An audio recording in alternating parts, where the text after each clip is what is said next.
जय जिनेन्द्र। ब्रह्मट साहब जीव प्राण हमारा चल रहा है, इसके अंतिम हमारी थोड़ी कुछ गाथाएं हैं, जिसमें अंतिम जो शिष्य गाथाओं तक हमारा है। तो जो हमारी चर्चा आई है अभी इस बीच में, सम्यक दर्शन से संबंधित चर्चा आई है। तो अब ओवरऑल हम देखें ब्रह्मट साहब जीव प्राण में क्या बताया, जैसे कि हम सबको क्या होता है कि हमारा भविष्य जानने की बहुत जिज्ञासा होती है, और मनुष्य भाव में अपना भविष्य सुरक्षित रखने की भी बहुत जिज्ञासा होती है। तो हमें कहना चाहिए, ब्रह्मट साहब पढ़ के हम कह सकते हैं कि अपना भूत जानिए, अपना भविष्य जानिए। कोई अच्छा ज्योतिषी होता है ना, तो सबसे पहले हमें भूतकाल की बातें बताता है, हमें हमारे भूतकाल की बातें बताएगा, और भूतकाल की बातें सच निकलती है तो हमें उस पर भरोसा आ जाता है। फिर हम अपने भविष्य की बातें पूछते हैं और अच्छी दान दक्षिणा देते हैं उसे।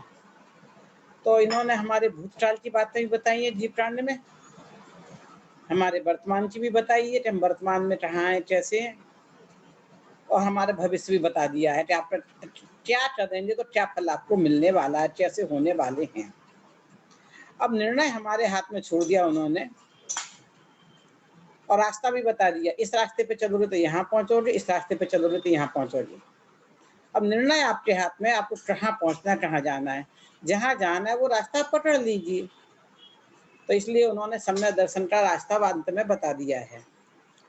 फिर बीच में ये भी बताया आपको कि हमें पुण्य करना है। भाई पुण्य किस लिए करना है, हमें स्वर्ग जाना है, देवव्रति में जाना है, इसलिए हम पुण्य करना चाहते हैं। क्यों करना चाहते हैं पुण्य, हम पुण्य के पीछे पागल क्यों हुए जा रहे हैं। पाप कोई नहीं अपनाना चाहता है, और पाप के भाव आते हैं, सहज आ जाते हैं, उनसे बचने के लिए पुण्य भाव करना चाहते हैं। क्योंकि हमें अच्छे संयोग ये हमारे पाप का उदय ना आए। पाप भाव तो हम करें पर पाप का उदय ना आए, हम ही चाहते हैं। तो देवव्रति उन्होंने ये भविष्य बताया, ठीक है आपने देवव्रति में जाने के लिए पुण्य कर रहे हो, करो, कोई बात नहीं, हमें कोई तकलीफ नहीं है। पर उसके बाद क्या, अब देवव्रति में पहुंच रहे तो उसके बाद क्या होगा पता है आपको। यानी जो बहुत अच्छे होशियार प्लानर होते हैं ना, वो अपनी 4 पीढ़ी की 7 पीढ़ी की व्यवस्था करते हैं पैसों के हिसाब से। तो ब्रह्मट साहब जीव प्राण में भी आपकी इसमें शरीर की पीढ़ी की बात होती है दुनिया में, इसमें आत्मा की पीढ़ी की बात बताइए। आत्मा की पीढ़ी चलती है ना आपकी, अनादिकाल से अनंत काल तक चलने वाली है, और कहाँ कैसे क्या मिलने उपलब्ध होने वाला है। तो आत्मा की पीढ़ी बताई जा रही है कि हाँ ठीक है, आत्मा को तुमने अभी पुण्य भाव किए, अच्छे भाव किए, देवव्रति मिल जाएगी। लेकिन सम्यक दर्शन नहीं किया तो क्या होगा, अंतिम 6 महीने में आपकी आयु का बंद होगा। आपके वो 8 मध्यम काल आने वाले हैं ना, आपका काल जैसे आयु का बंद होता है, अंतिम 6 महीने में आएगा, और पूरे समय में नहीं आ रहा है। जब वो अच्छे से है, अच्छी स्थिति में, जब उसे पता चल जाए मैं अंतिम 6 महीने रहने वाला हूँ, तभी अब कष्टार्थ आ रहा है। और उस समय आकुल प्रणाम, तो घूमने फिरने की नहीं है, ना मंदिर देव दर्शन करने की है। अभी हमें नया नया मिलती है, हमारे पास एक अच्छी व्यवस्था, पैसे आते हैं, तो सब लोग सबसे पहले, जैसे कोई प्रधानमंत्री बनता है तो सबसे पहले कहाँ जाता है, मंदिर में माथा टेकने जाता है। फिर बाद में अपने घूमने, मंदिर सबसे पहले निपटा लो, कम समय में जाना है, फिर तो हम घूमना फिरना है पूरी दुनिया को देख लेते हैं। तो उससे जब हम नए नए देवव्रति में रहे हैं तो सब चीज़ों में, और मंदिर भी जाने की, सब चीज़ें काम करने की इच्छा होती है, अंतिम समय में हमारे परिणाम खराब रहते हैं। तो उसके बाद ही हमें परिणाम भविष्य बता दिया कि यदि आपने मिथ्यात्व अवस्था में मरे, अनंत आपने आकुल व्याकुल परिणाम करते रहे, शांत परिणामों में नहीं रहे, तो भैया ये केंद्रीय में जाने वाली हो, तेज गति में, ये बता दिया।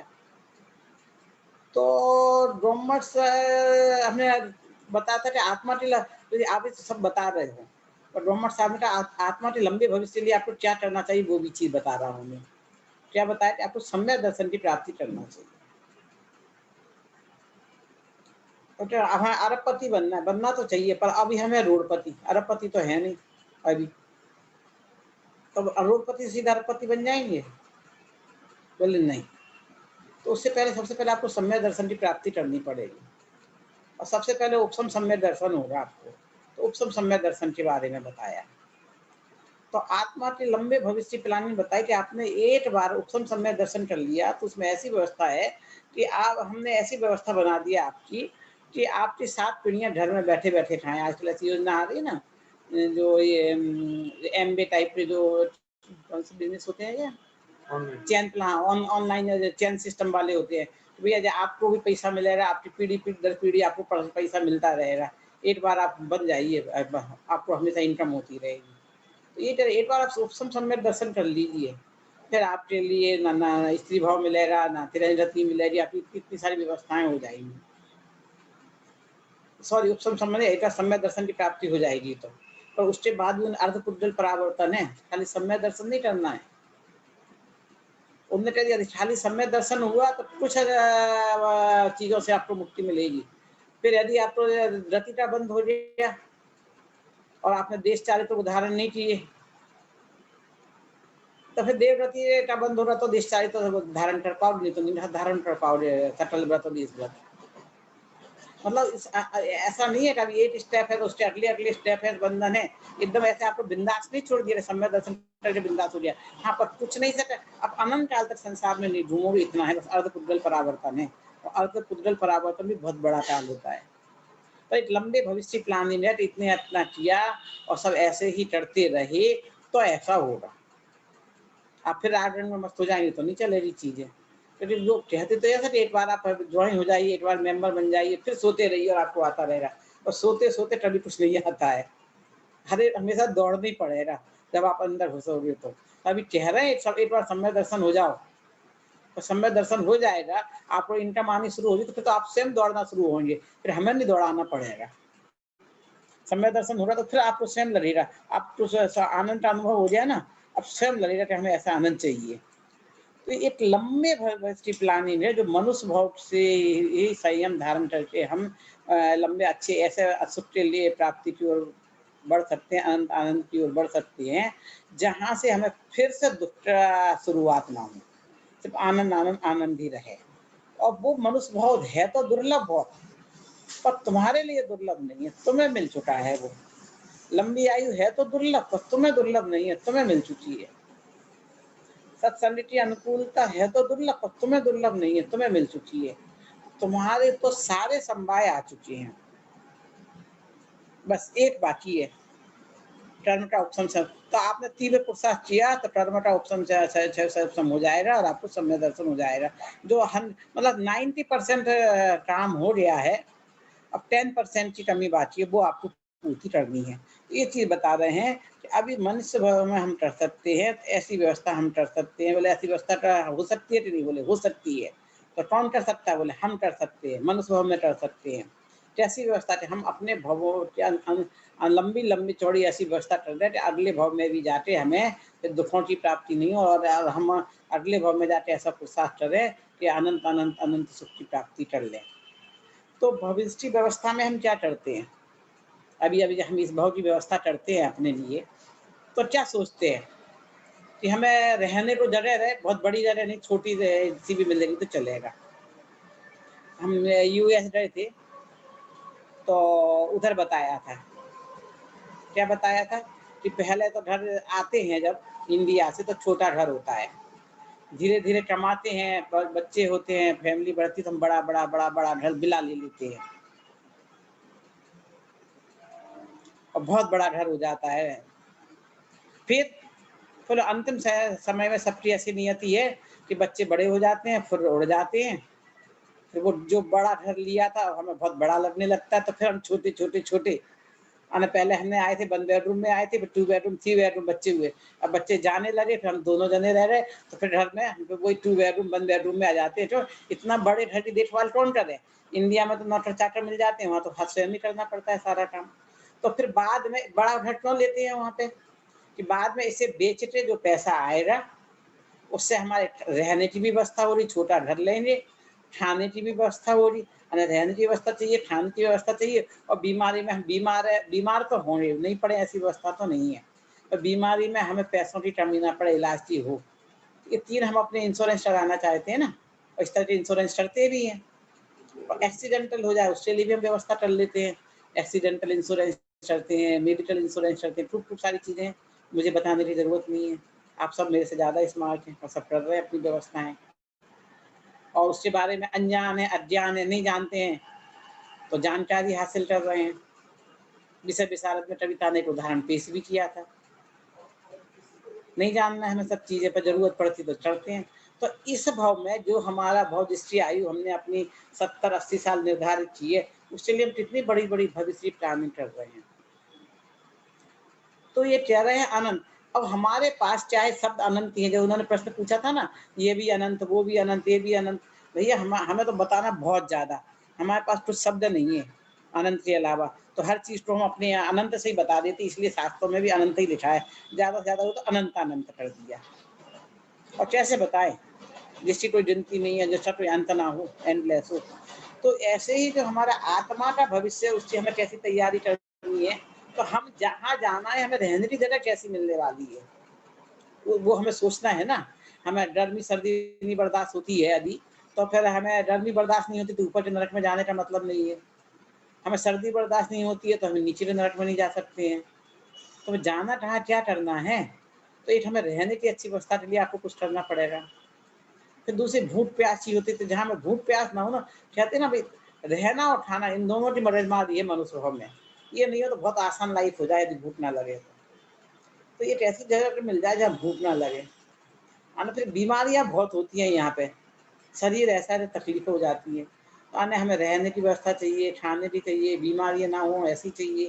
तो ऐसा भाव चाहिए तो तुम्हें सम्य दर्शन की प्राप्ति करनी होगी। है ऐसी व्यवस्था है धर्म में। ब्रह्मचार्य ये भी बता रहा है कि देखो ऐसी व्यवस्था है, इस रास्ते पे चलोगे तो करेंगे। तो उसमें उन्होंने ग्रस्थानों की चर्चा कर दी, उसमें उन्होंने आपको सम्य दर्शन की बता दी, उसमें आपने देश व्रत बता दिए, आपको महाव्रत बता दिए, और जो शब्द शाब्दिक असली चर्चा तो उन्होंने सब बता दी थी। अब इन्होंने हम रास्ते बता दिए हैं, और किस रास्ते पर चलना है वो निर्णय मैं नहीं ले सकती, वो आपको स्वयं लेना है। तो चलना आपको है ना, आपकी कैपेसिटी आपको निर्धारित करनी है। आपको कैसी सुख सुविधाएं चाहिए वो आपको निर्धारित करना है। तो जो सुख सुविधाएं आपको चाहिए है वो कहाँ है और किस रास्ते पे चल के मिलती है, वो निर्णय आपके हाथ में है और किसी दूसरे के हाथ में नहीं है। तो इसमें ये चीज बता दी गई है कि ये ऐसे ऐसे रास्ते हैं, आप इन्हीं रास्तों पे ऐसे ऐसे ढंग से बढ़ोगे तो ऐसी ऐसी प्राप्ति हो सकती है। एक रास्ता है उपशम सम्य दर्शन का, दूसरा है छह उपशम सम्य दर्शन का, तीसरा है छाई सम्य दर्शन का। छाई सम्य दर्शन हो जाता है तो रिवर्स नहीं होती है, फिर गाड़ी आगे बढ़ती बढ़ती चली जाती है। अब आपको कहाँ जाना है, कैसे करना है बताइए। अब एक टॉप लेवल पे पहुंच रहे हैं, अब आपको कमाने के लिए दौड़ने की जरूरत नहीं है। आप घर में बैठे हैं तो भी आपके हाथ पे आपके दौड़ रहे, काम हो रहा है, कमाई हो रही है। हर व्यक्ति ऐसा बिजनेस चाहता है ना कि वो घर में सोता भी रहे, 24 घंटे उसकी फैक्ट्रियां खुलती रहे, जिसके राज्य में सूरज कभी डूबता नहीं है। ऐसा कभी हो सकता नहीं कहीं ऐसा हो सूरज ना डूबे। अरे जिसके राज्य में नहीं डूबता है ना, उसका सीमा सत्ता इतनी लंबी है, तो यहाँ पे डूब गया तो क्या हुआ, दूसरी जगह तो उठा हुआ है, उधर भी उसका राज्य है। ऐसा नहीं है इंडिया में है तो इंडिया में उसका सूरज हमेशा 24 घंटे रहेगा, उसने ऐसी व्यवस्था कर ली, ऐसी ताकत कर ली है। तो ये गवर्नमेंट सारे दिखा रहा है, ये बता रहा है, एंड में बता दिया है कि देखो भाई साहब, आपके पास वो सब चीजें हैं, बस आपको जरा सा अपनी ओर देखने की जरूरत है। क्या करना है प्रसाद, तो बाहर में आप आंख खोल खोल के फाड़ फाड़ के सब जगह देख रहे हो। बोले बुढ़ापा हो गया, स्मृति कमजोर हो रही, नजर कमजोर हो रही, नो प्रॉब्लम। क्या कि हमें नजरों की जरूरत ही नहीं है, वो आंखों से दिखाई नहीं देता है, आंखें बंद करनी है, नहीं दिखा रहा तो और अच्छा है, आपका उपयोग भटकेगा नहीं। सुनाई नहीं दे रहा, बहुत अच्छा है, आसपास का डिस्टरबेंस आपको डिस्टर्ब नहीं करेगा, ऊंची ऊंची आवाजें। नाक से खुशबू नहीं आ रही, और अच्छा है, कहीं भी बैठ के आप कर सकते, बदबू आपको सताएगी नहीं। भूख खत्म हो रही है, भूख नहीं लगती है, वो और अच्छा है।